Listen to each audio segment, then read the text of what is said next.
Under the flickering streetlight of downtown Boston, a thin girl with tangled hair and worn-out sneakers sat on a bench clutching a torn backpack. The city moved around her like a blur, people in warm coats, taxis splashing through puddles, laughter spilling from restaurants. None of it belonged to her. Her name was Lily Parker, 16 years old, and for as long as she could remember, life had been a series of cold nights, empty stomachs, and the endless hum of survival.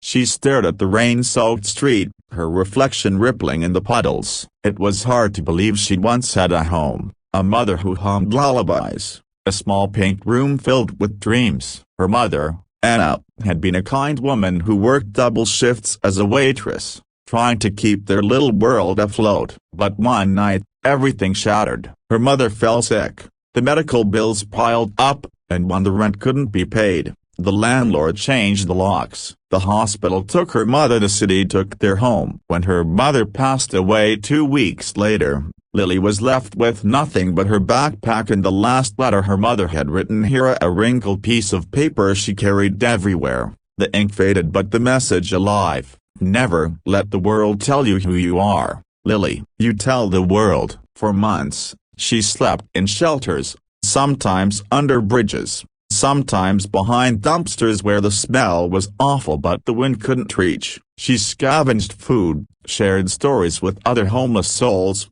and fought to stay invisible. But deep down, a quiet fire burned, a stubborn belief that she was meant for more. Every morning, she walked past the public library downtown. One day, hunger pushed her to stop there, hoping for warmth. Inside, it was quiet, safe, and filled with something she had longed for, forgotten, a hope. She ran her fingers across the spines of books like they were sacred treasures. She began reading everything she could: novels, history, even old college prep books. The librarian, Mrs. Thompson, noticed her one afternoon sitting cross-legged in the corner with a pile of books. Instead of chasing her away, the elderly woman brought her a cup of hot chocolate. "You come here every day," Mrs. Thompson said kindly. "You like to read?" Lily nodded shyly. "It's a broken bar, like escaping for a while." The woman smiled. "Maybe it's not just escaping, maybe it's finding where you belong." Those words stuck with Lily. Every day, she showed up again. She read about everything at Harvard: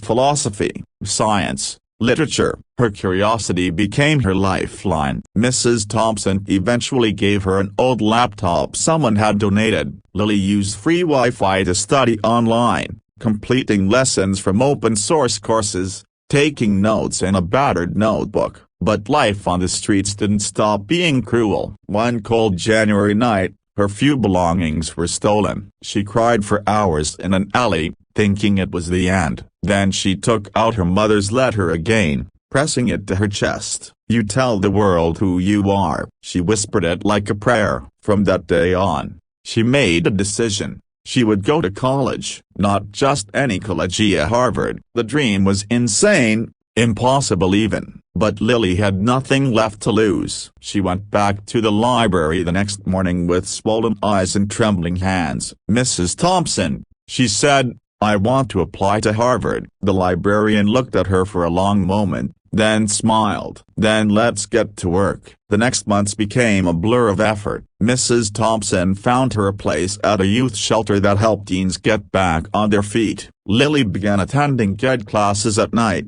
studying every spare second. She aced every test. The teachers noticed her determination, how she stayed after class to ask questions, how her notebooks were filled with meticulous handwriting and notes scribbled in the margins.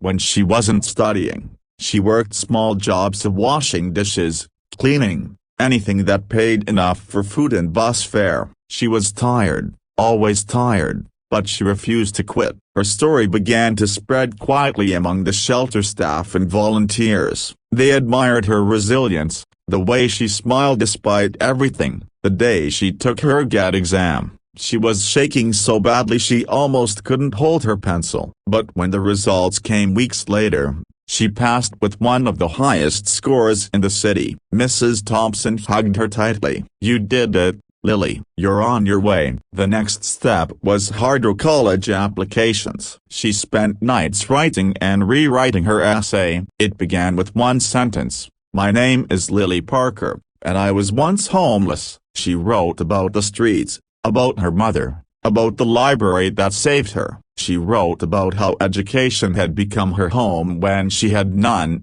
how she wanted to study psychology to understand the invisible battles people fight every day. She poured her entire soul into those words. When she sealed the envelope addressed to Harvard University, her hands trembled. She mailed it and waited, and waiting, when you've lived a life of uncertainty, is the hardest thing in the world. Weeks turned into months. Each day she walked to the library and checked the mail Mrs. Thompson let her use as her address. Nothing, until one cold morning in April, Mrs. Thompson handed her a thick envelope with the crimson Harvard crest on it. Lily froze. Her heart raced as she tore it open. The words blurred through her tears. "We are pleased to inform you a broken bar." She screamed, laughed, cried all at once. People turned to look, smiling as she collapsed onto the library floor, clutching the letter to her chest. For the first time in years, she felt like her mother was there,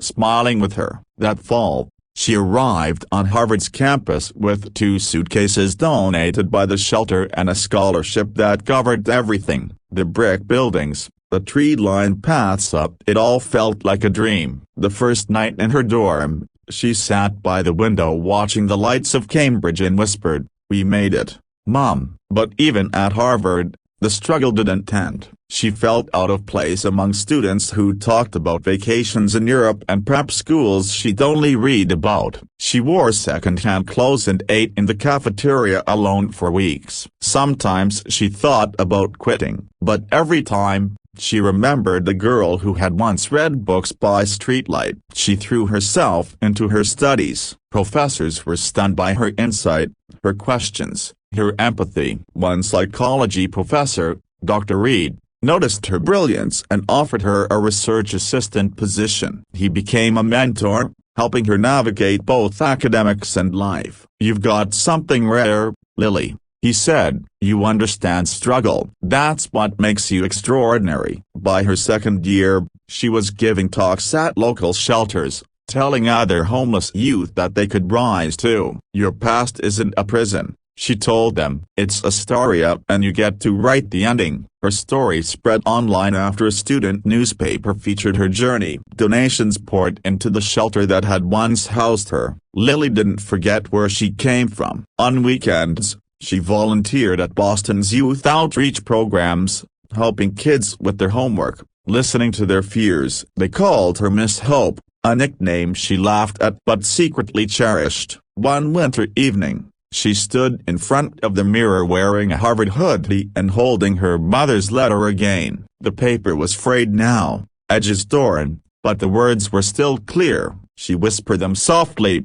"You tell the world." Years later, when she stood on the graduation stage, the sun glowing over Harvard Yard, Lily's name was called to a standing ovation. Tears blurred her eyes as she walked up to receive her diploma. She wasn't just graduating, she was proving that even from the darkest corners of life, you could rise into the light. After graduation, she founded a non-profit organization called New Beginnings, dedicated to helping homeless youth pursue education. She spoke at conferences, on television, in schools, her story inspiring thousands. But every time someone asked her how she did it, she gave the same answer: "Someone believed in me when I didn't believe in myself, and I learned to never stop believing that tomorrow can be better." One evening, she returned to that same Boston library. It looked the same, quiet, peaceful, the smell of old books wrapping her like a familiar hug. Mrs. Thompson, older now but still smiling,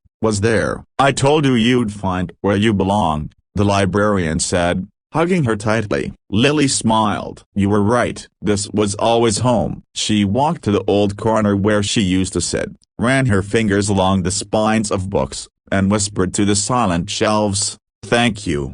As she stepped outside, the city glowed under the evening lights. Somewhere in that glow, she imagined her mother smiling down, Proud and at peace, Lily looked up at the sky and whispered, "I told the world who I am, Mom." The wind carried her words away like a promise kept, and for the first time in a long, long while, she felt completely free.